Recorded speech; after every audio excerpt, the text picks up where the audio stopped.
صحیح. اللهم صل على سيدنا مولانا محمد معدن الجود والكرم وآله وبارك وسلم. الحمد للہ الحمد للہ الذی ہدانا الی الصراط المستقیم والصلاة والسلام علی من اختص بالخلق العظیم. اما بعد فاعوذ باللہ من الشیطان اللعین الرجیم. بسم اللہ الرحمن الرحیم.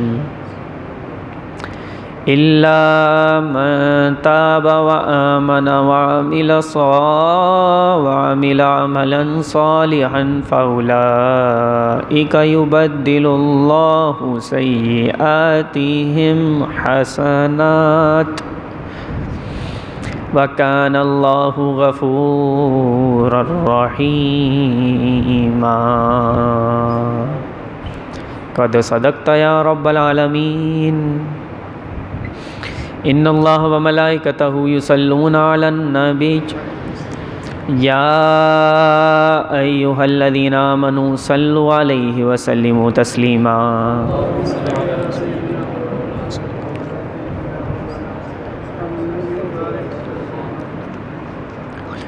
اللہم صلی علی سیدنا و سندنا و حبیبنا و طبیبنا و طبیب قلوبنا واجسادنا وارواحنا وتسکین قلوبنا وتطہیر صدورنا وقرۃ عیوننا وتدریک بیوتنا علانا واولانا ومولانا محمد صلی اللہ علیہ وسلم وعلى آلہ وصحبہ وازواجہ واولیاء امتہ وعلماء ملتہ الی آخر الآیہ.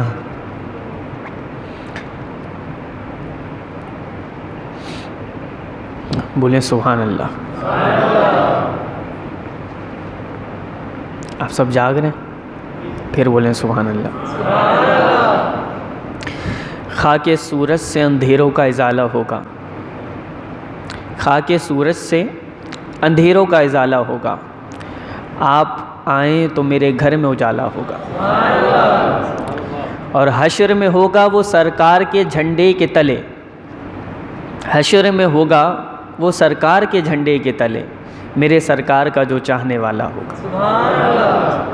اور عشق سرکار کی ایک شمع جلا لو دل میں. عشق سرکار کی ایک شمع جلا لو دل میں. بعد مرنے کے لحد میں بھی اجالا ہوگا. بعد مرنے کے لحد میں بھی اجالا ہوگا. جس کو اٹھنا ہے اٹھ کے چلا جائے, ورنہ میں اٹھ کے چلا جاؤں گا.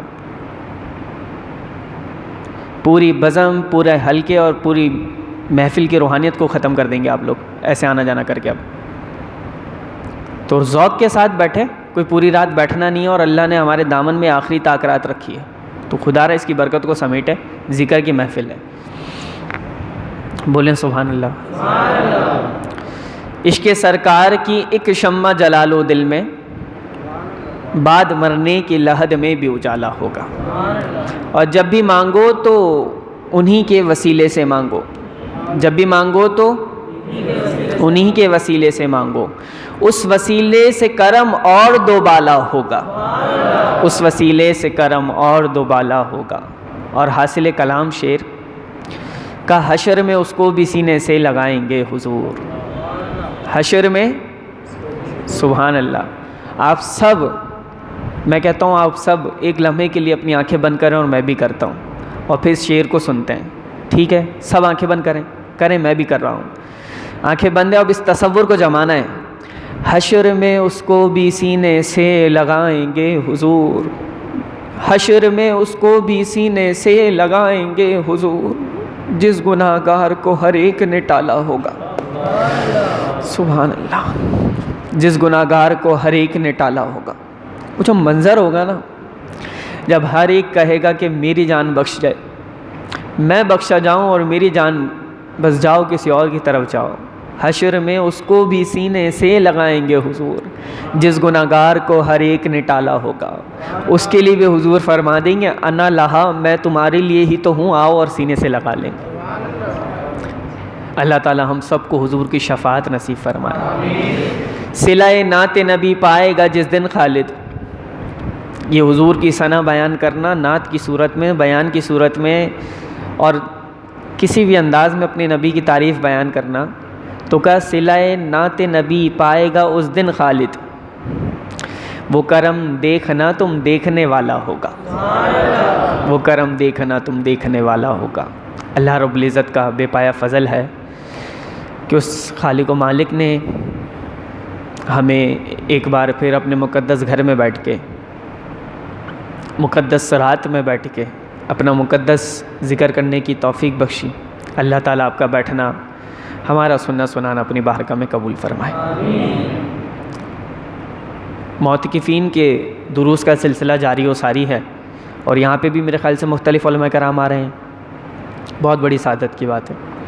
ایک عالم کا دامن مل جائے یہی بڑی سعادت ہے، اور یہاں مختلف علماء کرام آ کے آپ کی تربیت کریں اور قرآن و حدیث کے انمول موتی آپ کے دامن میں بکھیر کے چلے جائیں، اس سے بڑی سعادت کیا۔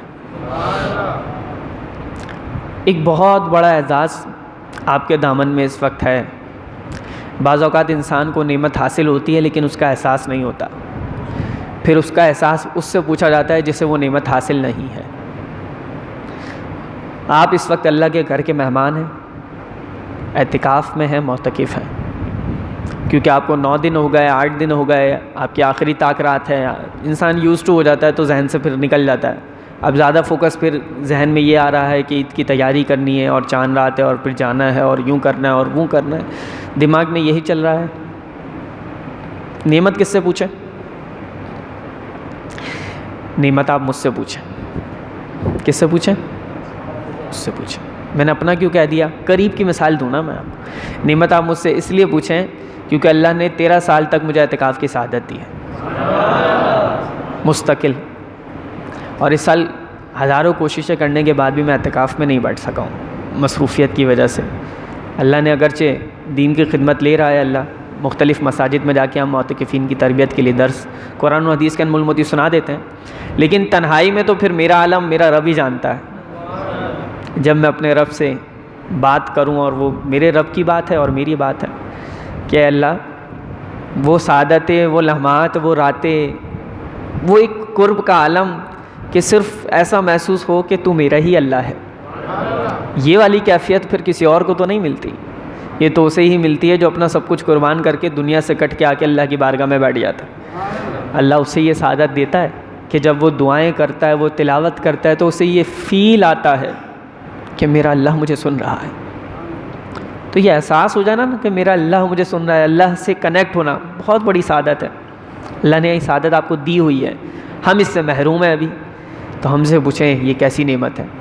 اب یہ پوری نعمت گزر گئی، صرف ایک آخری شب تاک رات آپ کے پاس بچی ہے، اور اللہ پورے 30 روزے دے دو، کل کی رات بھی ہے۔ ایک ایک لمحہ غفلت کے بغیر اللہ کی عبادت میں گزاریں، اللہ کو راضی کرنے میں گزاریں۔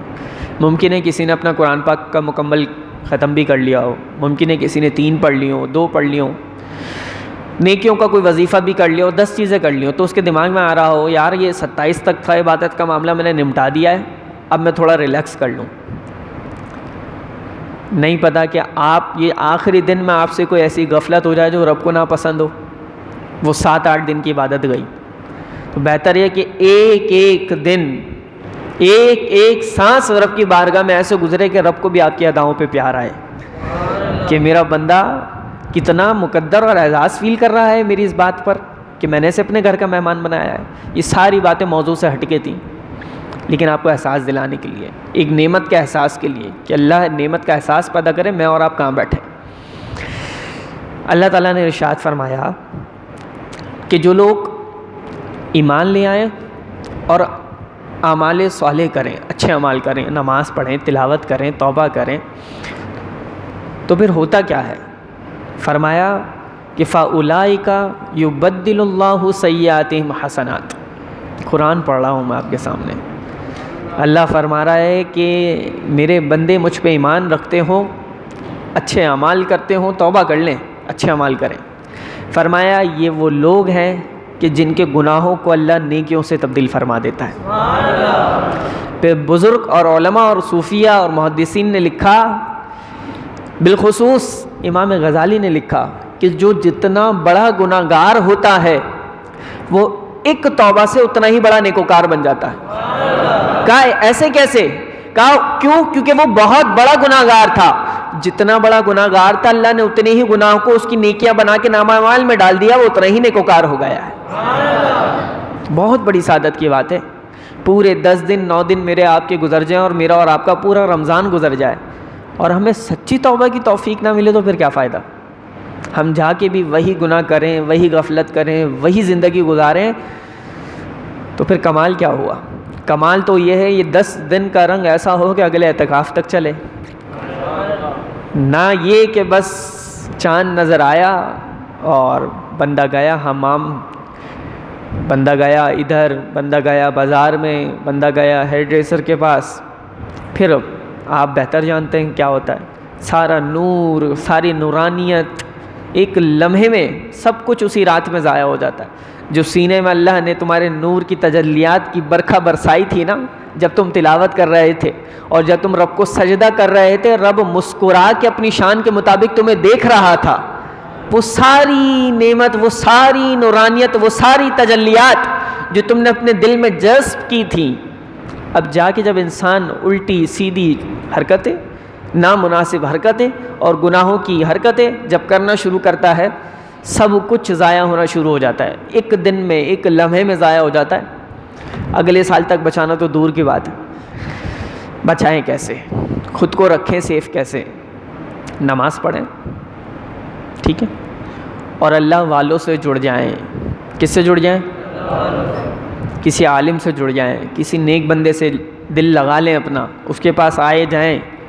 اب یقین مانیں اللہ نے جب اعتکاف کی سعادت دی تو یہ کیفیت ہوتی تھی، آپ میں سے کئی لوگوں کا ہو سکتا ہے پہلا اعتکاف ہو، اور جن کو اپنا پہلا اعتکاف یاد ہو تو وہ بتائیں گے کہ کیفیت یہ ہوتی ہے کہ جب انسان گھر پہ جاتا ہے تو گھر پہ دل نہیں لگتا، دل ہی نہیں لگتا، گھر کی دیواریں عجیب لگتی ہیں، گھر کی چھت عجیب لگتی ہے، بس دل کرتا ہے واپس مسجد میں آ جاؤ۔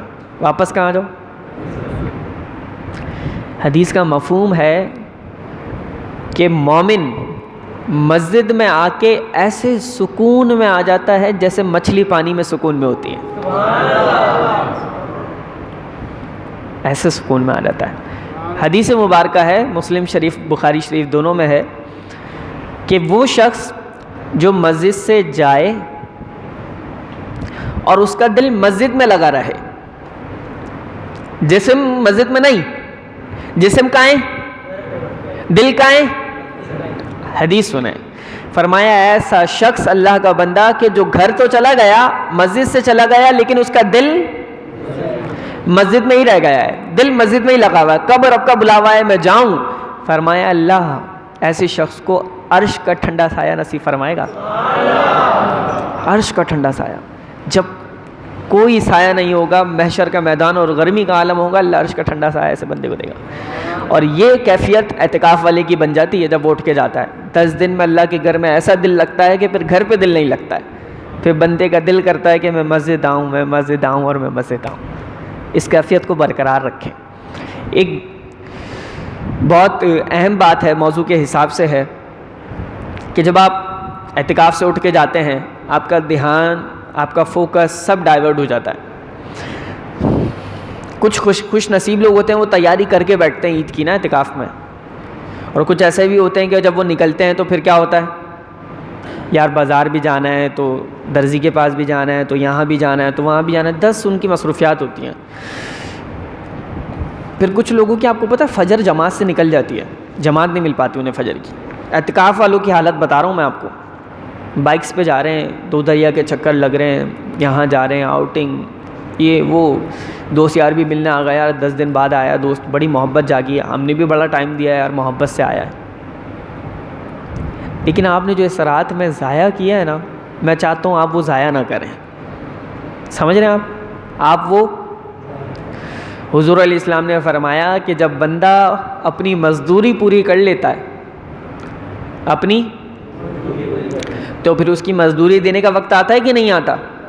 آپ نے مزدور رکھا ہے یار 10 دن میرے گھر کا کام کرنا، 10ویں دن آپ اسے کیا دیں گے؟ جب آپ اسے مزدوری دینے لگیں تو وہ کہے یار ٹھیک ہے آپ مزدوری دے دینا، میں ذرا دوست کو ٹائم تو دے دوں، آپ کی مزدوری بھی لے لوں گا، میں ذرا یہ تو کر لوں، میں گھوم کے بھی آ جاؤں، میں یہاں چلا جاؤں، میں وہاں چلا جاؤں۔ جب مزدوری کا اس نے وقت رکھا ہوا تھا کہ بھائی اس وقت تک ملے گی مزدوری صبح فجر تک، آپ نے مزدوری اس ٹائم میں نہیں لی تو بس وہ کہے گا اب جائیں، آپ نے ضائع کر دی بات، اپنی مزدوری نہیں لی آپ نے۔ کیسا بیوقوف شخص نہیں ہے، محنت بھی کی اور مزدوری بھی۔ حضور علیہ السلام فرماتے ہیں یہ اعتکاف والے جو ہے نا، اور یہ روزے رکھنے والے، رمضان والے، یہ سب اللہ کے مزدور ہیں۔ کون ہیں؟ مثال سے سمجھایا، تمثیل بلا تشبیہ، فرمائے اللہ کے مزدور ہیں، انہوں نے اللہ کی بارگاہ میں مزدوری کی ہے عبادت سے۔ اب 30ویں شب چاند رات عید الفطر کی وہ رات ہوتی ہے کہ اللہ انہیں اجر دے رہا ہوتا ہے۔ اب اللہ تو اجر دیتا ہے لیکن بندہ کہاں ہے؟ وہ اجر لے گا تو اللہ اجر دے گا نا۔ یہ ہے وہ لیلۃ الجائزہ۔ لیلۃ الجائزہ، اسے لیلۃ الجائزہ کہتے ہیں، بہت اہم رات ہے، چاند رات۔ اس میں آپ نے اپنا اصل جو ثواب ہے اسے وصول کرنا ہے۔ یہ بہت تربیت کی بات ہے، اسے ہلکا نہیں لیجیے گا۔ آپ کی ساری عبادت 10 دن کی ایک طرف اور یہ لیلۃ الجائزہ ایک طرف۔ حضور علیہ السلام نے فرمایا قیامت کا دن ہوگا، سب کے دل مردہ ہو جائیں گے، کسی کے دل میں دھڑکن، زندگی، حیات، جاویدانی باقی نہیں رہے گی۔ لیکن فرمایا صحابہ سنو، کچھ راتیں ایسی ہیں کہ جن راتوں میں اگر کوئی قیام کرے تو اللہ کرم فرماتا ہے۔ فرمایا حضور کون سی رات ہے؟ کون راتوں میں؟ ایک عید الفطر کی رات ہے۔ اس رات میں جو شخص اللہ کی بارگاہ میں جاگے، قیام کرے، تلاوت کرے، عبادت کرے تو قیامت کے دن اللہ اس کے دل کو زندگی بخش دے گا۔ سب کے دل مردہ ہوں گے، اس کا دل زندہ ہوگا، اللہ اس کے دل کو زندگی عطا فرمائے گا۔ کیوں؟ اس نے چاند رات میں عبادت کی ہے، اتنی اہم ہے چاند رات ہمارے لیے خاص طور پہ۔ تو اپنے اجر کو بالکل ضائع نہ کریں۔ روزے رکھنے والے، تراویح مکمل پڑھنے والے، سجدے کرنے والے، اعتکاف کرنے والے، چاند رات بہت اہم ہے۔ چاند رات کسی کے نام نہیں۔ دعوت خانی ہے عید کے دن، گھومنا پھرنا ہے عید کے دن، مسئلہ نہیں ہے، جائز جگہ پہ جائیں گے، مناسب جگہ پہ جائیں گے، بیٹھیں گے بھی، کھائیں گے بھی، لیکن عید کے دن چاند رات پر نہیں۔ چاند رات اپنے رب کے نام، کیونکہ بہت اہم سودا ہے۔ حضور علیہ السلام نے فرمایا، صحیح ابن خزیمہ کی روایت ہے، حضور علیہ السلام نے فرمایا اللہ اکبر۔ یہ جو روایت کے الفاظ ہیں نا، اس کے مفہوم کو اور اس کی تاثیر کو کاش میں اور آپ سمجھ سکیں۔ حضور علیہ السلام فرماتے ہیں کہ اگر اللہ کے بندوں کو علم ہو جائے، اگر میری امت کو علم ہو جائے، پتہ لگ جائے، معلوم ہو جائے، حضور کیا فرمایا؟ اگر ان سب کو معلوم ہو جائے کہ اللہ نے رمضان میں کیا برکتیں رکھی ہیں، رمضان میں، سبحان اللہ، فرمایا یہ خواہش کریں، آرزو کریں، تمنا کریں، گڑ گڑائیں، دعائیں کریں کہ اے اللہ کاش پورے سال ہی رمضان ہو، پورے سال رمضان ہو۔ پورے سال رمضان ہونے کی دعائیں کریں گے اگر انہیں اندازہ ہو جائے کہ تمہارے رب نے رمضان میں برکتیں کتنی رکھی ہیں۔ یہ وہ برکتوں والا مہینہ ہے جب ہمارے دامن سے جدا ہو جائے گا۔ صرف ایک دن میرے اور آپ کے دامن میں بچا ہے، اور ایک یہ تاک رات۔ ممکن ہے آج ہی شب قدر ہو، کوئی کنفرم نہیں ہے، آج بھی شب قدر ہو سکتی ہے۔ تو شب قدر میں اور آپ ضائع کیوں کریں؟ اللہ کی عبادت کریں اور اللہ کو منائیں۔ ایک دیکھیں، جب آپ اپنا سودا اللہ اور اس کے رسول کی بارگاہ میں کرتے ہیں نا، تو آپ کا انداز کچھ اور ہوتا ہے۔ آپ کا انداز 10 دن اللہ کے نام پہ جس بندے نے اپنے دنیا سے کٹ کے، جاب چھوڑ کے، ہر چیز سے کٹ کے، دوستوں سے کٹ کے، سوشل میڈیا سے کٹ کے، اپنے فیس بک یوٹیوب سے کٹ کے، ہر چیز سے کٹ کے وہ اللہ کی بارگاہ میں آ کر بیٹھا ہے، اٹس مین کہ اس نے اپنا سودا اللہ کی بارگاہ میں کیا ہے۔ کہاں کیا ہے؟ جب اللہ اور اس کے رسول کی بارگاہ میں اپنی جان، اپنی صلاحیت، اپنی جوانی، اپنی سانسوں کا سودا کیا جاتا ہے تو پھر انداز بدل جاتے ہیں، پھر انسان بدل جاتا ہے، پھر اس کی سوچ بدل جاتی ہے، پھر اس کے قدم نہیں ڈگمگاتے اتنی آسانی سے۔ ایک صحابی رسول آئے، مرد پہ سونا حرام ہے، مرد پہ سونا۔ ایک صحابی رسول آئے اور انہوں نے جو ہے وہ ایک انگوٹھی پہن رکھی تھی سونے کی، گولڈ۔ حضور علیہ السلام نے جب وہ دیکھا تو سونا تو مرد پہ آگ کا انگارہ۔ حضور علیہ السلام نے تربیت بھی پھر انداز ہوتا ہے، حضور علیہ السلام نے جلال میں وہ انگوٹھی شریف اتاری، انگوٹھی اتاری اور پھینک دی، انگوٹھی پھینک دی، اور حضور علیہ السلام نے یعنی تربیت فرما دی کہ بھائی یہ مرد پہ حلال نہیں ہے، جائز نہیں ہے، اسے نہیں پہن سکتے۔ اب مجلس ختم ہو گئی، نشست، سب جانے لگے، انگوٹھی پڑی ہوئی ہے، انگوٹھی وہاں گری ہوئی ہے، سب جان رہے ہیں۔ تو کسی نے پکڑ کے نا ان صحابی رسول کو بولا، کہا سونا تم پہ حرام ہے، سونا تمہاری بیوی پہ حرام نہیں ہے، تمہاری بیٹی پہ حرام، عورت پہ حرام۔ وہ جو انگوٹھی پڑی ہے لے جاؤ، بیوی کو دے دینا، بیٹی کو دے دینا، کسی کو بھی دے دینا، ماں کو دے دینا۔ اب جو جملہ ہے وہ ایک جملہ ہے، اور وہ جو جملہ ہے نا وہ بتاتا ہے کہ انسان جب سودا کرتا ہے اللہ اور اس کے رسول کی بارگاہ میں تو کیا انداز ہوتا ہے۔ جائز بھی ہے، اٹھا بھی سکتے ہیں، میری چیز بھی ہے، لے جا بھی سکتے ہیں، عورت کو دے بھی سکتے ہیں۔ صحابی رسول پوچھ رہے ہیں تو انہوں نے کہا کہ جس کو میرے نبی نے پھینک دیا ہو میں اسے کبھی نہیں اٹھاؤں گا، جس کو میرے نبی نے پھینک دیا ہو، جو میرے نبی نے منع کر دیا ہو میں وہ کیسے کروں عمل۔ میرے نبی پسند کریں کہ انسان اس نوجوان کی داڑھی ہو اور میں کیا چاہوں، میرے نبی نے جو کہہ دیا بس آنکھیں بند ہیں، یہ جذبہ ہونا چاہیے سودا کرنے کا۔ اے رب تیرے نام پہ 10 دن ہم نے تیری بارگاہ میں زندگی گزاری، اپنی زندگی کا سودا کیا ہے تیرے نام پہ، تو جب سودا کیا ہے تو پھر انداز بدل جائیں، باہر نکلے قدم ڈگبگانے لگے، ذہن میں فکر میں شیطان آنے لگے، نہیں، دنیا تانے دینے لگے، نہیں، جس چیز کی نیت کر لی تو مالک کر لی بس، کیونکہ میرے نبی نے، جس سے میرے نبی نے منع کیا ہے، جس کو میرے نبی نے نکال دیا تو پھر ہم اسے اپنا سکتے۔ حضور علیہ السلام نے فرمایا، کنز العمال شریف کی روایت ہے، حضور علیہ السلام نے فرمایا، دیکھیں ہر ایک کی اپنی پسند ہوتی ہے، آپ کی بھی پسند ہوگی، میری بھی پسند ہوگی۔ آپ سے میں پوچھوں یار آپ کو کس کی آواز پسند ہے، تو امید ہے آپ کہتے ہیں یار ہمیں اپنے امام صاحب کی آواز بڑی پسند ہے، کیونکہ آپ کے امام صاحب کی آواز مجھے بھی بہت پسند ہے، اللہ نے بڑا خوب نوازا ہے اور تلاوت بڑی پیاری کرتے ہیں، ان کی تلاوت کی آواز آج تک ہمارے کانوں میں گونجتی ہے، تو یہ میری اور آپ کی پسند ہے۔ لیکن اگر میں آپ سے پوچھوں آپ کے اللہ کو کون سی آواز پسند ہے، کس کی نہیں پوچھ رہا، کون سی پوچھ رہا ہوں، کس کی تو پھر ظاہر ہے حضور علیہ السلام کی آواز پسند ہے۔ اللہ کو کون سی آواز پسند ہے، حدیث میں جواب عرض کر رہا ہوں، کنز العمال شریف کی روایت، اللہ کو کون سی آواز پسند ہے، حضور علیہ السلام نے فرمایا جب گناہگار میرا امتی ہاتھ اٹھائے اور ہاتھ اٹھا کے وہ توبہ کی نیت سے کہتا ہے نا یا اللہ، اللہ کو یہ آواز سب سے زیادہ پسند ہے، سب سے زیادہ اللہ کو یہ آواز پسند ہے کہ جب گناہگار بندہ اپنے رب کو دعا میں کہتا ہے یا اللہ، وہ یا اللہ کہتا ہے اللہ اس کے سارے گناہوں کو معاف فرما دیتا ہے، اللہ اسے آنسر کرتا ہے، حدیث کے لفظ میرے سامنے موجود ہے، اللہ اسے آنسر کرتا ہے، اللہ فرماتا ہے بندے میں موجود ہوں، میں جو چاہے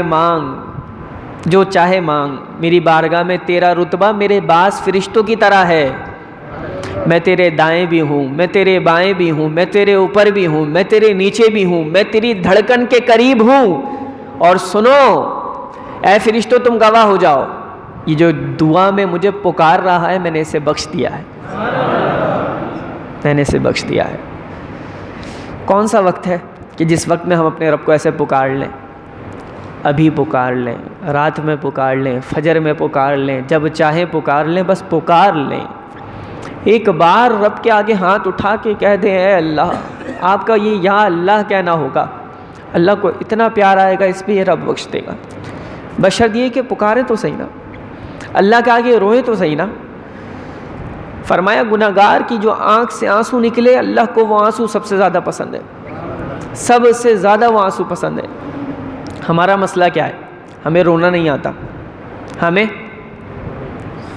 ہمیں رلایا تو دنیا کے دھوکوں نے رلایا ہے، ہمیں رلایا تو دنیا کے دھوکوں نے رلایا، ہمیں لوگوں نے رلایا، ہمیں مال و دولت کے غم نے رلایا، ہمیں مال کے نقصان نے رلایا۔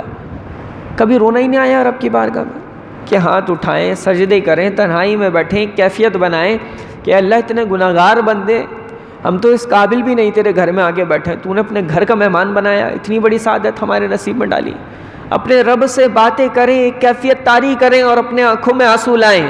فرمایا تمہاری آنکھ سے اتنا آنسو نکل جائے تمہاری ایک پلک گیلی ہو جائے، یہ جو پلک تمہاری گیلی ہوئی ہے، یہ حدیث عرض کر رہا ہوں، فرمایا یہ پلک اللہ کی بارگاہ میں کھڑی ہو جائے گی اور کہے گی اے رب یا تو اسے میرے بدن سے، اس کے بدن سے مجھے جدا کر دے، یا اسے جہنم میں نہ ڈال، جنت میں ڈال دے۔ فرمایا اللہ اس ایک پلک کی سفارش کے صدقے اس شخص کو جنت میں داخل فرمائے گا،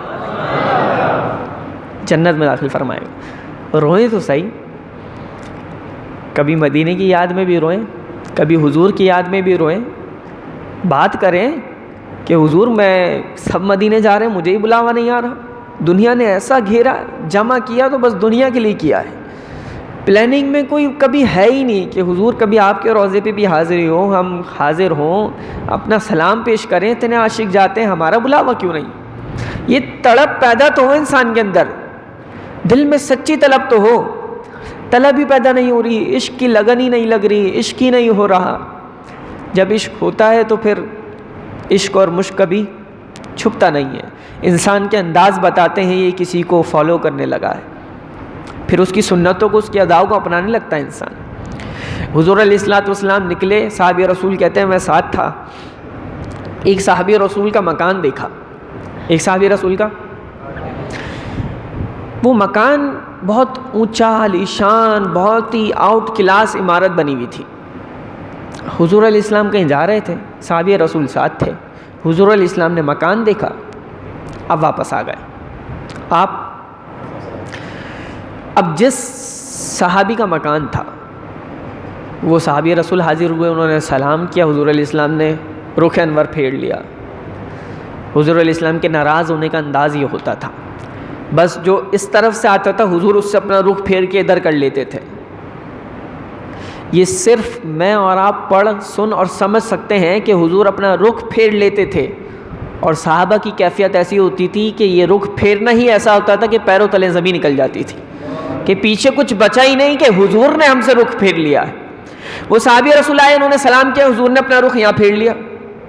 وہ پھر سوچنے لگے شاید حضور کی توجہ نہیں ہوگی، حضور علیہ السلام کے پاس گھوم کے یہاں پر آئے، حضور علیہ السلام نے اپنا رخ یہاں پھیر لیا۔ صحابی رسول سمجھ گئے یہ تو معاملہ عجیب ہو گیا، حضور مجھ سے ناراض ہے، بات ہی نہیں ہو رہی، سلام ہی نہیں ہو رہا، کلام ہی نہیں ہو رہا، کیسے معلوم کروں؟ ایک صحابی رسول کو پکڑ کے پوچھا یار کوئی بات ہوئی ہے مجھ سے، کوئی خطا ہوئی ہے، کوئی غلطی ہوئی ہے بتاؤ۔ اس نے کہا غلطی تو ہو گئی۔ کہا کیا ہوئی؟ کہا میں حضور علیہ السلام کے ساتھ تھا، ایک ایک لفظ سننے والا ہے، میں حضور علیہ السلام کے ساتھ تھا، ہم چہل قدمی کے لیے جا رہے تھے، کسی کام سے جا رہے تھے کہ تمہارے گھر کو حضور علیہ السلام نے دیکھا۔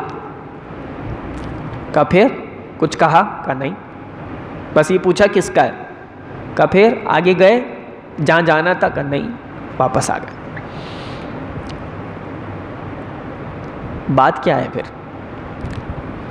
صحابہ بھی صحابہ تھے، محبت کرتے تھے، چہرے پڑھتے تھے، محبوب کے ابرو کے اشارے سمجھتے تھے۔ کہا حضور نے فرمایا تو کچھ نہیں۔ کہا پھر؟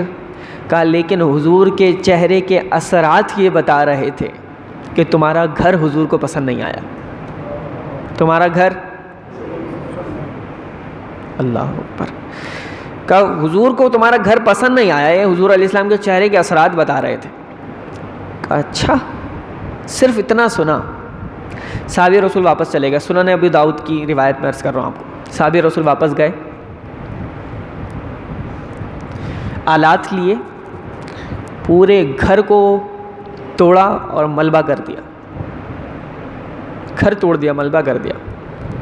دوسرا دن ہے، صحابی رسول کے ساتھ حضور علیہ السلام تشریف فرمائے اور جا رہے ہیں. جاتے جاتے حضور علیہ السلام کی نظر پڑی تو حضور علیہ السلام نے دیکھا وہ گھر ہی نہیں ہے. دیکھا ملبہ ہو گیا. کہا یہ کیا ہوا؟ پلٹ کے دیکھا نا تو وہ صحابی رسول کھڑے ہوئے تھے جنہوں نے اپنا گھر توڑ دیا تھا. وہ روتے ہوئے آئے اور حضور علیہ السلام کے سینے سے لگ گئے. کہا کیا ہوا، کیا کیا؟ صحابی رسول نے کہا حضور سنا تھا آپ کو پسند نہیں آیا. جو آپ کو پسند نہیں وہ میری زندگی میں نہیں رہ سکتے. میں اس گھر میں کیسے رہ لوں کہ جو آپ کو پسند نہیں آیا؟ سنا تھا، میں نے کہا تھا، کچھ بولا تھا نہیں، حکم دیا تھا نہیں. حضور سنا تھا، کیا فرمایا؟ سنا تھا آپ کو پسند نہیں آیا، جو آپ کو پسند نہیں وہ میری زندگی میں نہیں.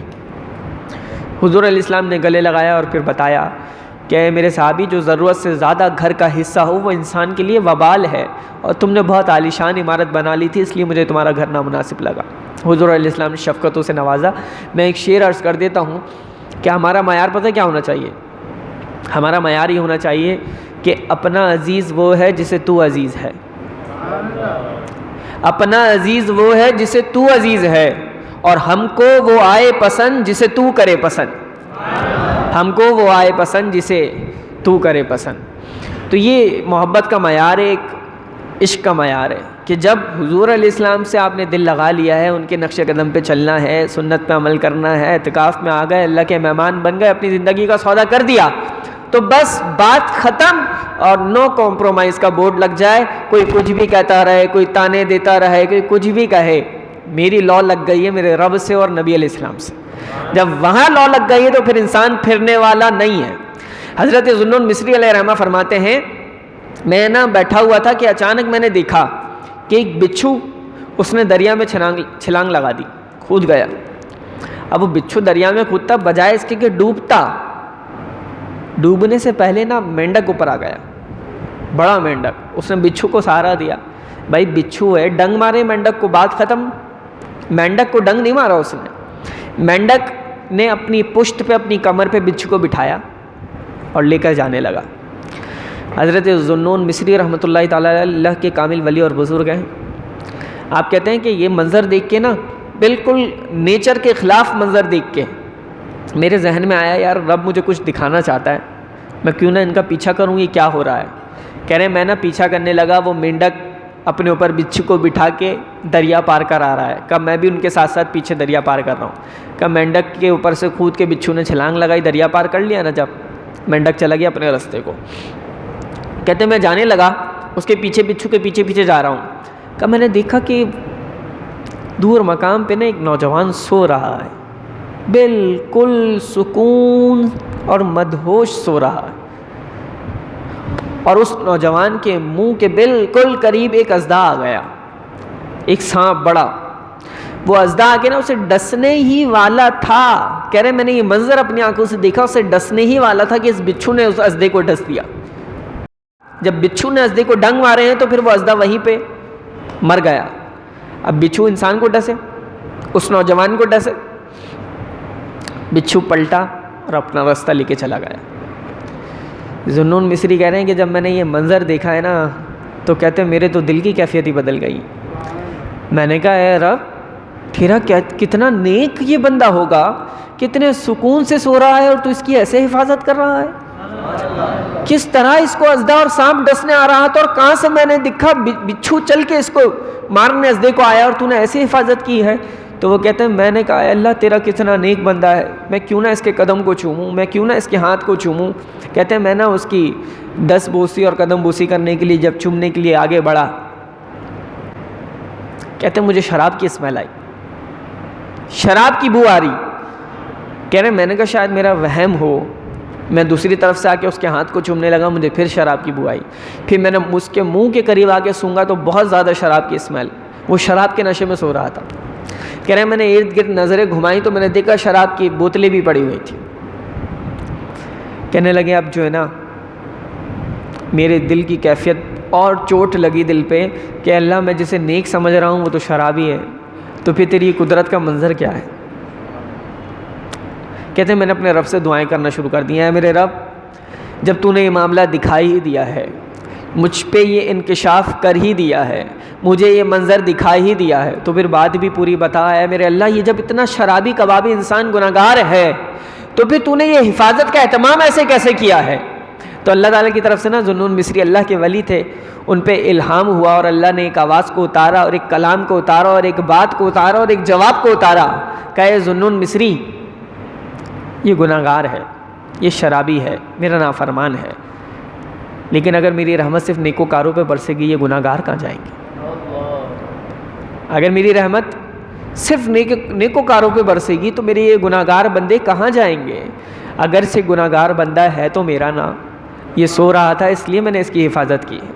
ذوالنون مصری کہتے ہیں کہ جب میں نے یہ بات سنی تو میرے آنکھوں سے تو آنسو جاری ہو گئے۔ میں نے کہا اے رب تیری رحمت کتنی وسیع ہے، تو اپنے گناہگار بندوں سے بھی اتنی محبت کرتا ہے۔ کہتے ہیں رب کا یہ جواب آیا تھا اور میں اپنے رب سے بات کر رہا تھا، یہ بات کرتے کرتے اچانک اس نوجوان کی آنکھ کھل گئی۔ جب نوجوان کی آنکھ کھلی تو اس نے اللہ کے ولی کو سامنے دیکھا، وہ حیران ہو گیا۔ اس نے ازدے کو مرا ہوا دیکھا، وہ حیران ہو گیا کہ یہ معاملہ کیا ہے؟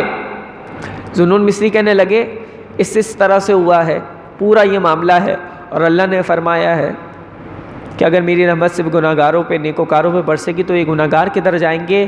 بندہ گناہگار ہے لیکن ہے میرا۔ جب اس نوجوان نے یہ بات سنی اس کا دل اللہ نے موم کر دیا، اس کا دل بھی پلٹ گیا۔ کہا اے ذوالنون مصری، آپ کے ہی ہاتھ پہ آج میں توبہ کرتا ہوں، آج کے بعد کبھی شراب نہیں پیوں گا، آج کے بعد کبھی گناہ نہیں کروں گا۔ جس چیز کی عادت ہو، لت لگی ہو بندے کو، وہ تو واپس اس کے دل میں آتی ہے، خیال میں آتی ہے، دل کرتا ہے۔ تو اس نے بار بار شراب پینے کی کوشش کی، شیطان نے اس کے ذہن میں ڈالا، لیکن جب اس نے توبہ کر لی تو ایک بار بھی شراب نہیں پی، ایک بار بھی۔ پھر کتاب میں الفاظ لکھے ہوئے ہیں، یہ جو شرابی انسان تھا نا، اللہ نے اس کی زبان میں، جس زبان پہ شراب رہتی تھی، اب اس زبان میں اللہ نے اتنی تاثیر پیدا کر دی تھی، اگر یہ کسی بیمار کو دم کرتا تھا اللہ اسے شفا دے دیتا تھا، ایسی تاثیر عطا کر دی۔ انسان کی شخصیت میں، اس کے لفظوں میں، اس کے کردار میں، اس کے چہرے میں تاثیر آتی ہے اگر وہ واقعی اپنی زندگی رب کے نام پہ گزارے۔ ترمذی شریف کی روایت ہے، ایک کفل نام کا شخص تھا، اس کی ایک عادت تھی، وہ گناہ کرتا تھا، ہر روز ایک نئی لڑکی لاتا تھا۔ یہ حضور علیہ السلام نے واقعہ بیان فرمایا کفل کا، بنی اسرائیل کا ینگ لڑکا، کفل نام ہے، ہر روز ایک نئی لڑکی لاتا ہے، وہ اس کی عادت ہے بس گناہ کرنے کی، عیاش ہے، پیسہ بہت ہے، پیسے کا نشہ بہت ہے۔ ایک دن ایک خاتون آئی اس کے پاس اور بہت ضرورت مند خاتون تھی۔ اس نے کہا مجھے میری مدد کر دو۔ اس نے کہا میں مدد ایسے تو نہیں کرتا، تم میری خواہش پوری کرو میں تمہاری مدد کر دوں گا۔ کہا کیا خواہش ہے؟ کہا میری جنسی تسکین کا سما کرو، میرے ساتھ گناہ کرو۔ اس نے کہا ٹھیک ہے۔ آج کے آلموسٹ کوئی 1 لاکھ 3 لاکھ سے بھی اوپر کی رقم اس نے دی، جو روایت میں درہم دینار لکھے نا وہ لاکھوں روپے کی رقم بنتی ہے۔ لاکھوں روپے اس نے دیے اس خاتون کو، کمرے میں لے گیا۔ اب جب وہ اس کے طرف بڑھنے لگا نا تو روایت میں ہے اس کا جوڑ کانپ رہا تھا، اس خاتون کا، اس لڑکی کا، اس عورت کا، وہ کانپ رہی تھی نا۔ مجھے یہاں پہ آپ کو بتاؤں، میں آپ کو حدیث یاد آئی، حضور علیہ السلام نے درخت کو پکڑا، صحابہ کو فرمایا دیکھو درخت کی طرف دیکھو۔ خزاں کا موسم تھا جب پتے جھڑتے ہیں، حضور علیہ السلام نے درخت کو پکڑ کے اپنی قوت نبوت کے ساتھ ہلا دیا اور درخت کو ہلایا، درخت کا ایک ایک پتا جھڑ گیا۔ حضور علیہ السلام نے فرمایا جب کوئی اللہ کے خوف کی وجہ سے کانپتا ہے تو جیسے اس درخت کے پتے جھڑے ہیں اس بندے کے سارے گناہ جھڑ جاتے ہیں۔ اور وہ عورت کانپ رہی تھی، خاتون کانپ رہی تھی۔ اس نے کہا کانپتی کیوں ہے؟ کوئی میں نے زبردستی تو نہیں کی؟ کہا نہیں تم نے زبردستی تو نہیں کی۔ کوئی پیسے بھی کم نہیں دیے؟ کہا پیسے بھی کم نہیں دیے، پورے دیے۔ کہا پھر کانپتی کیوں ہے؟ اس نے کہا کفل بات یہ ہے میں نے آج تک اپنے رب کی نافرمانی نہیں کی۔ کہا پھر آئی کیوں ہو؟ کہا میرے بچے بھوکے ہیں گھر پہ بیٹھے، میں تو مجبور ماں ہوں، میں اس لیے قدم چل کے آ گئی اور تیری بات بھی مان لی، لیکن میں یہ گناہ کیسے کروں؟ میں نے اپنے رب کی کبھی نافرمانی نہیں کی ہے۔ کفل جب اللہ ہدایت دینا چاہتا ہے نا تو لفظوں میں تاثیر پیدا ہو جاتی ہے۔ اس عورت نے یہ بات کی ہے جو روز نئی لڑکی سے ملتا ہے وہ کفل نوجوان، اس عورت نے بات کی ہے، اس کے دل میں پیوست ہو گئے وہ الفاظ. اس نے کہا اے خاتون جتنے پیسے دیے نا وہ تمہارے ہوئے، اپنے بچوں کا جا کے پیٹ بھرو، عزت کی چادر سر پہ لو اور ایسے ہی واپس چلی جاؤ. اور جا تو رہی ہو، سنو آج کے بعد کفل کبھی یہ گناہ نہیں کرے گا. اور جا تو رہی ہو، سنو اپنے رب سے کفل کے لیے بھی دعا کرنا. رب سے سودا کر رہا ہے نا بندہ. وہ چلی گئی، کفل کا اس ہی رات میں انتقال ہو گیا، اسی رات میں انتقال ہو گیا، رب کا فیصلہ آ گیا. اب جو بدکار شخص ہو، بدنام زمانہ ہو، روز نئی لڑکی سے ملتا ہو، اب آپ سوچیں راتوں رات اس کا کمرے میں انتقال ہو جائے گا تو لوگ کیا کریں گے؟ اس کا جنازہ پڑھیں گے؟ نہیں. اس کو غسل دیں گے؟ نہیں. کوئی اس کو اچھی نظر سے دیکھے گا؟ نہیں. اچھا بندہ نہیں ہے، بدکار ہے، بدنام زمانہ ہے. لیکن حضور علیہ السلام نے فرمایا کہ اس نے رات کو کمرے کی تنہائی میں توبہ کی، اس کو عزت کے ساتھ بھیجا اور اس کا انتقال ہو گیا. فرمایا جب صبح ہوئی ہے لوگوں نے کفل کے گھر کی طرف دیکھا تو اللہ نے گھر کے اوپر فرشتوں کے ذریعے لکھوا دیا تھا کہ ان اللہ قد غفر للکفل، بے شک اللہ نے کفل کو بخش دیا ہے. اللہ نے کفل کو بخش دیا ہے. جب فرشتوں سے لکھا ہوا لوگوں نے دیکھا دیواروں پر تو پھر لوگوں نے بھی اس کو عزت دی، جنازہ پڑھا، تکریم دی. ان اللہ قد غفر للکفل. سودا کیا نا اپنا رب کی بارگاہ میں. ہم بھی جوان ہیں، آپ بھی نوجوان بیٹھیں، سودا کریں، توبہ کریں، لوٹیں کہ میرے مالک تو بس تو ہی ہے، کوئی اور نہیں ہے. ایک دل میں دو محبتیں جمع کر لی ہیں، ایک دل میں دو خوف جمع کر لیے تو پھر کیسے معاملہ بڑھے گا آگے؟ کیسے انسان کے اندر روحانیت پیدا ہوگی؟ اللہ سے بھی ڈرتے ہیں، دنیا سے بھی ڈرتے ہیں، یہ کیسے خوف ہے؟ نہیں. مومن کی شان یہ دو خوف جمع، اللہ سے ڈرتے ہیں تو پھر اللہ سے ڈرتے ہیں، دو محبتیں جمع، اللہ کی محبت دل میں تو پھر کسی اور کی محبت نہیں ہے، کسی اور کی محبت نہیں ہے. تو یہ مختصر سی باتیں ہیں، اس کو کوشش کریں ذہن میں رکھیں، دہرائیں کہ میرے مالک ہم نے اپنا سودا تیری بارگاہ میں کر دیا ہے. تو آپ کے لیے غیبی مدد ہوں گی، اللہ تعالیٰ ایسے انتظامات فرمائے گا.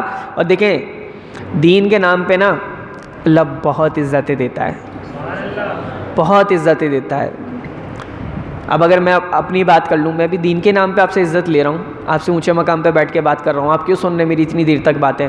کیونکہ میں دین کی بات کر رہا ہوں نا.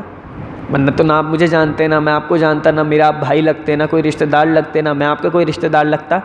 تو اتنی دیر تک آپ اتنے قیمتی وقت میں بیٹھ کے آپ سن رہے ہیں تو وجہ کیا ہے؟ کہ یہ دین کی برکت ہے، دین کی برکت. تو جب انسان دین سے جڑتا ہے تو اللہ اس کے دامن میں عزتوں کو ڈال دیتا ہے. تو آپ دین سے جڑ گئے ہیں، اللہ نے آپ کو پسند کیا اپنے گھر کے لیے، کوئی معمولی بات نہیں ہے. آپ اللہ کے گھر کے مہمان بنے، بہت قیمتی بات ہے.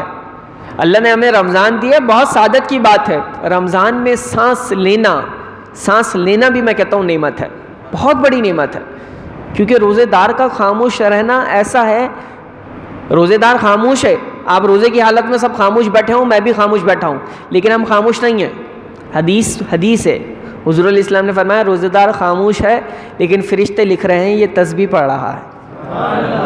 روزے دار سو رہا ہے، ہمیں بھی سوتا نظر آئے گا، فرشتے لکھ رہے ہیں یہ عبادت کر رہا ہے.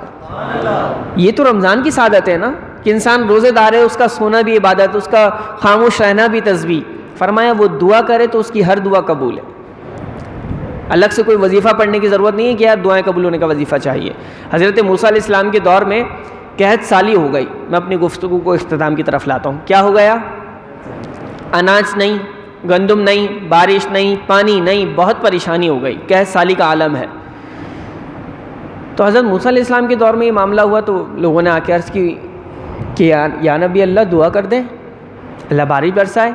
تو جو اجتماع ہوتا ہے نا اس کی برکت الگ ہوتی ہے، اس کی برکت. ابھی ہم سب میں سے ہٹ کے کوئی ایک بندہ الگ عبادت کر رہا ہے نا، اللہ قبول کرے گا، اللہ بہت کرم فرمانے والا ہے.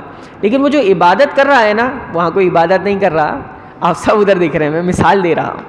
اگر کوئی ایک بندہ عبادت کر رہا ہے لیکن یہاں سب بیٹھ کے ایک ساتھ ذکر فکر کر رہے ہیں، قرآن و حدیث کی بات کر رہے ہیں، تو وہ ایک سے زیادہ اس مجلس کی برکت ہوگی. کیونکہ اجتماع میں اللہ نے برکت رکھی ہے.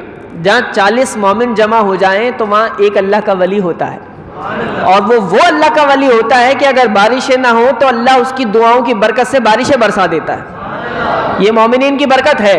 حضرت موسیٰ علیہ السلام سے دعا کا کہا. حضرت موسیٰ علیہ السلام نے کہا کوئی مسئلہ ہی نہیں ہے, اوپن گراؤنڈ ہے, لے آؤ لوگوں کو جمع کرو, مل کے دعا کریں گے, اجتماع کی برکت ہے, مل کے دعا کریں گے, اللہ بارش برسا دے گا.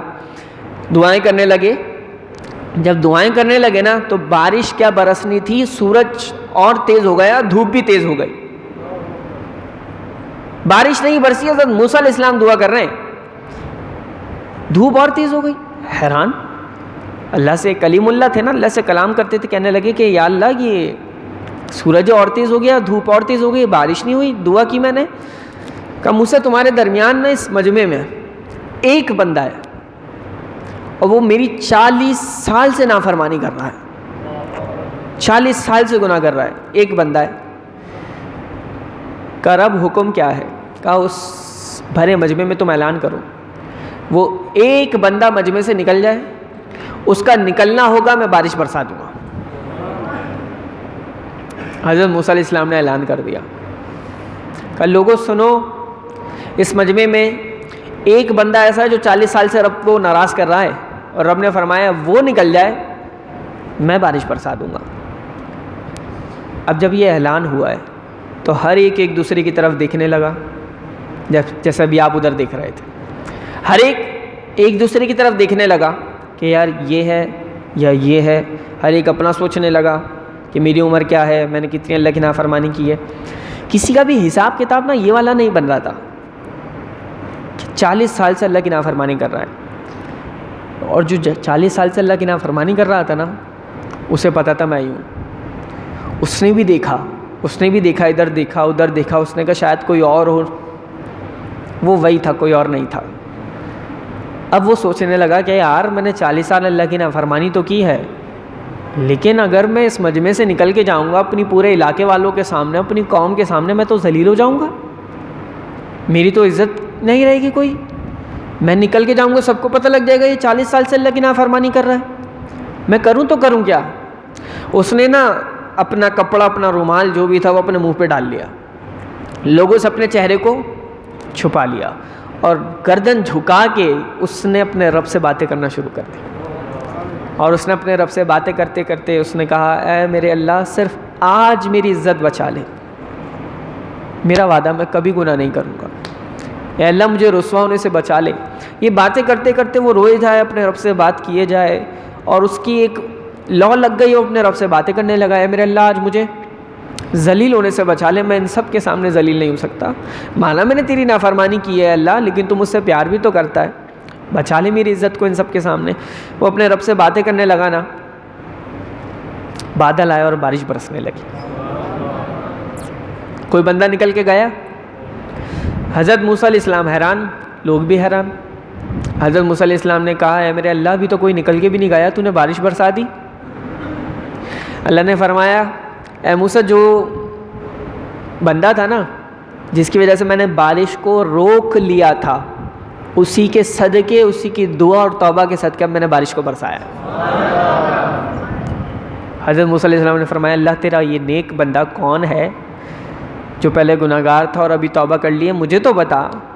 اللہ نے فرمایا جب وہ گناہ گار تھا میں نے تب نہیں بتایا, اب تو وہ میرا ہو گیا ہے, اب تو اس نے اپنا سودا میری بارگاہ میں کر لیا ہے, اب تو اس نے اپنی سانسیں میرے نام پہ کر دی ہیں, اب تو اس نے اپنی جوانی میرے نام کر دی ہے, اب میں کیسے بتا دوں, میں نے تو تب نہیں بتایا, اس کا سودا میری بارگاہ میں ہو گیا ہے.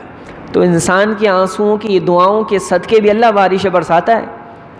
یہ اللہ ہی بہتر جانتا ہے کہ اس کی بارگاہ میں کس کا کیا مقام ہے, اور ہر ایک بندہ بہتر جانتا ہے میں نے کیا گناہ کیے ہیں. تو تاخیر نہ کریں, کسی انتظار میں نہ رہیں, اللہ کی بارگاہ میں سچی توبہ کریں, اور بالکل انسان کسی وسوسے میں نہ آئے کہ یار اٹھوں گا تو عید کے بعد توبہ کر لوں گا, تو ایک کام وہ رہتا ہے اس کے بعد توبہ کر لوں گا. ایک سانس کا بھی بھروسہ نہیں ہے, ایک سانس کا. ہم پتہ نہیں کتنی لمبی امیدیں لگا کے بیٹھے ہوئے.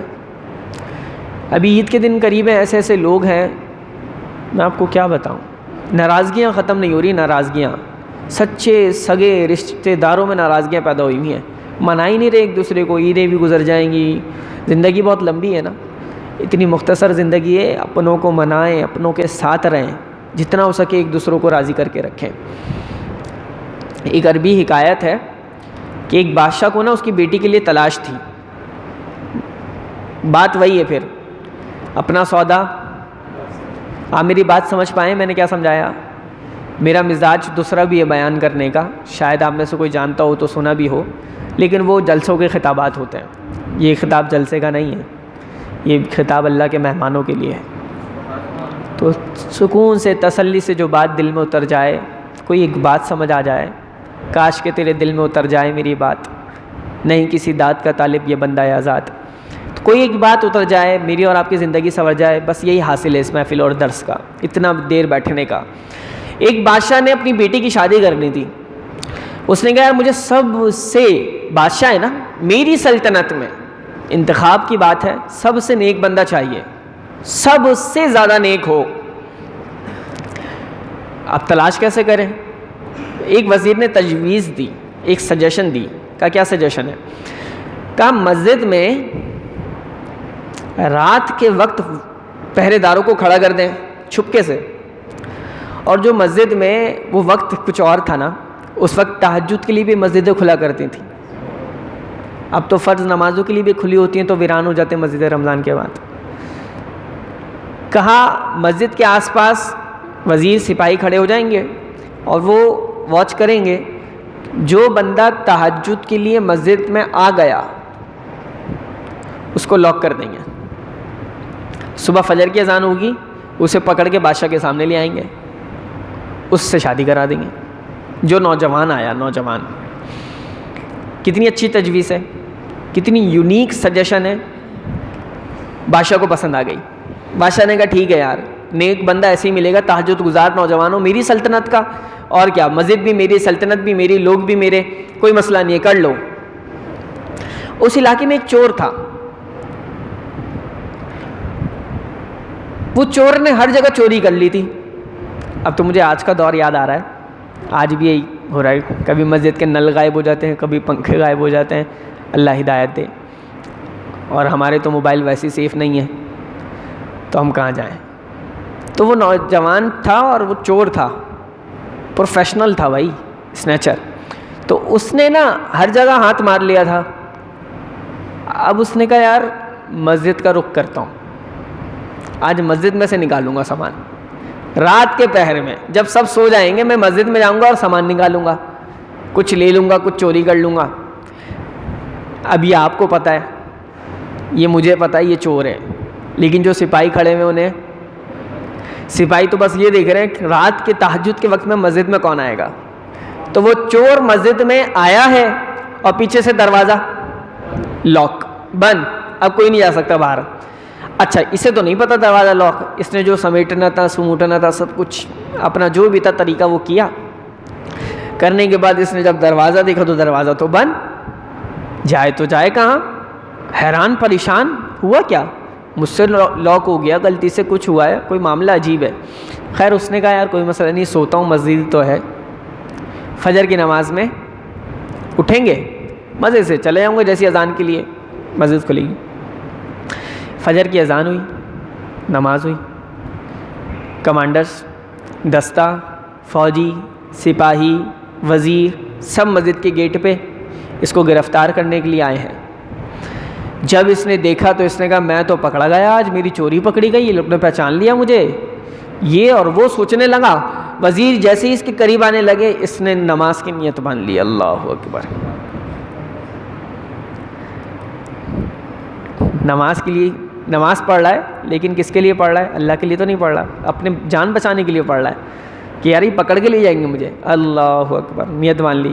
اب وہ نماز پڑھ جائے، سلام پھیرا، السلام علیکم، دیکھا، پھر نیت مان لی، اللہ اکبر، پھر نیت مان لی اس نے۔ اب وزیر کھڑے ہوئے، یار اسے پکڑیں، سپاہی کھڑے ہوئے، اسے پکڑیں، یہ سلام پھیرے، جیسے ہی دیکھیں ابھی بھی کھڑے ہوئے، اللہ اکبر، کئی رکعتیں اس نے نماز پڑھی ایسے۔ آخرکار پکڑ میں آ گیا، پکڑ میں آیا بادشاہ کے دربار میں، کہاں پر ہے نا، کیفیت عجیب، اندر سے ڈر رہا کہ یار بادشاہ کے دربار میں گرفتار کر کے لایا گیا ہوں، اس کو نہیں پتا اس کو کیا ملنے والا ہے۔ بادشاہ کے دربار میں کھڑا ہے، سپاہی کھڑے، فوجی کھڑے، سپاہی، کمانڈر، سب، وزیر کا، بادشاہ سلامت، یہ ہے وہ شخص وہ ڈرنے لگا میں ہوں. اس کے منہ سے نکلنے ہی والا تھا یار میں تو نہیں ہوں, میں نے تو یہ نہیں کیا, وضاحتیں دوں کچھ کہوں. پھر بادشاہ نے مسکرا کے کہا بتاؤ میرے ایک لوتے داماد بنو گے؟ ان ایکسپیکٹڈ, غیر متوقع. وہ تو حیران ہو گیا, میں نے تو غلط نہیں سنا. کیا کہا یہ بتاؤ میرے داماد بنو گے ایک لوتے پوری سلطنت. کہا بادشاہ سلام یہ کرم نوازی کیسی ہے, اتنا نواز کیوں رہے ہیں آپ آج مجھے, آپ تو مجھے صحیح سے جانتے بھی نہیں ہیں. بادشاہ نے کہا اصل میں بات یہ ہے کہ تم میری اس پوری سلطنت میں سب سے نیک بندے ہو. سب سے. کہا آپ کو کیسے پتہ لگا؟ کہا رات میں تم تہجد پڑھنے گئے اور میرے وزیر نے بتایا کہ جب وہ تمہیں لینے گئے تھے تو تم اس وقت بھی نمازیں پڑھ رہے تھے, تم سب سے نیک بندے ہو. اس نے جب یہ بات سنی تو اس نے اپنے دل میں اپنے آپ سے بات کی. اس نے کہا اے میرے اللہ, چوری کے بہانے صحیح میں تیرے گھر میں آیا, اے میرے اللہ اس سے اپنی جان بچانے کے لیے صحیح میں نے تیری نماز پڑھی. سچ میں اصل میں دل سے نہیں اپنایا تھا, نقل میں اپنایا تھا, بچنے کے لیے چھٹکارے کے لیے اپنایا تھا. تو اے میرے اللہ تو نے بادشاہ کی سلطنت میرے قدموں میں لا کے رکھ دی. اگر میں سچ میں دل سے تیرے دین کو اپنا لوں گا تو کتنا نوازے گا. سودا اپنا رب کی بارگاہ میں, سودا اپنی سانسوں کا, اپنی جوانی کا, اپنی صلاحیت کا, اپنی دولت کا, اپنا سب کچھ, اپنی خواہشات اور جذبات کا سودا رب کی بارگاہ میں کرو, پھر دیکھو رب کیسے نوازتا ہے. یہ دنیا کے چکر میں ہم اپنے رب کو ناراض کریں, یہ لوگوں کے تانوں سے بچنے کے لیے ہم اپنے رب کو ناراض کریں, یہ رشتہ دار کیا کہیں گے, یہ لوگ کیا کہیں گے, اس چکر میں ہم اپنے رب کو ناراض کر دیں, اپنے نبی کو ناراض کر دیں. اس نے کہا یار میں نے جھوٹی نماز پڑھی بچنے کے لیے, میں مسجد میں آیا بھلے چوری کے لیے, لیکن اے اللہ اتنا بڑا اجر کہ تو نے سلطنت میرے سامنے رکھ دی ہے, بادشاہ اپنی بیٹی دے رہا ہے, مجھے وارث بنا رہا ہے, لیکن اے میرے اللہ اگر میں واقعی اپنا لوں تو پھر کیا ملے گا. تو میں اور آپ بھی واقعی میں اپنا لیں. اللہ کے گھر میں 10 دن کے مہمان بنے, اللہ نے اتنی عزتوں سے نواز دیا. جا رہے ہیں تو ہار پہنا رہے ہیں, بھائی شادی ہوئی ہے, نکاح ہوا ہے, بچہ ہوا ہے, کیا ہوا ہے, اللہ کے گھر سے مہمان آ رہا, ہار پہنائے جا رہے ہیں. گھر پہ گئے تو ماں باپ نے ماتھا چوم لیا, اتنی عزت, اللہ کے گھر کا مہمان آ رہا ہے. اے میرے مالک 10 دن تیرے گھر میں دیے ہیں تو نے اتنی عزتیں دی ہیں, تجھے اگر ہم اپنی پوری زندگی دے دیں تو کیا دے گا. یہ سودا کریں اپنے رب کی بارگاہ میں, کر لیں, دیر نہیں کریں. سودا کرنے میں دیر کرنی بھی نہیں چاہیے, بہت اچھا سودا ہے. اللہ تعالیٰ آپ سب کی جوانی کو, آپ کی صلاحیتوں کو, آپ کے مال کو اپنے دین کے لیے قبول فرمائے. اللہ تعالیٰ ہمارا بیٹھنا سننا سنانا اپنی بارگاہ میں قبول فرمائے, جو غلطی کوتاہی اسے معاف فرمائے. وآخر دعوانا ان الحمد للہ رب العالمین.